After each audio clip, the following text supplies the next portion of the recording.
V tomto dnešnom type číslo 103 by sme chceli namiesto hodnôt, namiesto čísel zobraziť text na základe podmienky, dajme tomu tak, ako to mám napísané v tejto poznámke. Čiže chceme vypísať text, ktorý je väčší alebo je väčšie ako 100 v prípade, ak hodnota alebo to číslo je vyššie alebo väčšie ako 100. V opačnom prípade vypíše, že je menšie alebo rovné 100.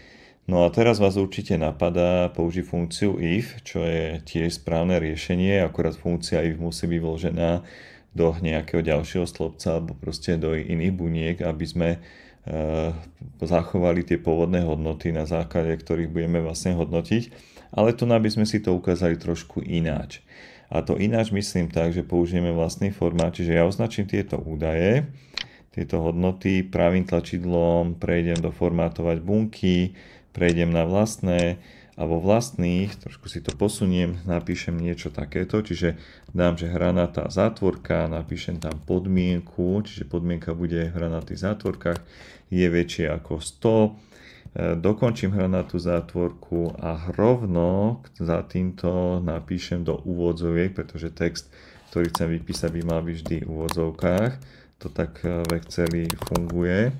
A rovnako aj v programovacích jazykoch, ak teda programujete, je väčšie ako 100, takže ukončím úvodzovku, no a teraz bodkočiarkou oddelím argument alebo odpoveď, lebo my chceme vypísať aj je menšie alebo rovné 100, čiže môžeme to dať, môžeme dokončiť úvodzovku a vyskúšame, otestujeme, či to funguje, takže ja dám teda OK, trošku ten komentár posuniem a naozaj máme vlastne hodnoty alebo odpovede a zároveň teda číselné hodnoty. Môžete si všimnúť, že v riadku vzorcov v podstate zostala to isté číslo.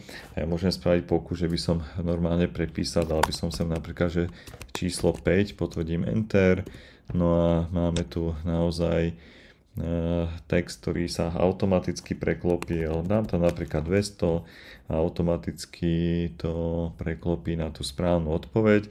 A môžeme pre zaujímavosť urobiť taký pokus, že tieto hodnoty sčítame, čiže overíme si, že či naozaj v tých bunkách sú čísielka, takže môžem buď označiť, alebo som mohol ponechať aj prázdne bunke, automatický súčet a on mi dokonca teda sčítal, dal mi tam aj odpoveď, ale ja zruším formát, takže dám napríklad všeobecný aj tu hore na vrchu, naozaj máme teda číslo, takže je to bez akýkoľvek chýb a teda verím, že to bolo zaujímavé, pre vás praktické. Môžete mi prípadne napísať, že kde by ste takúto funkcionalitu dokázali využiť. Takže ďakujem za pozornosť a želám všetko dobré.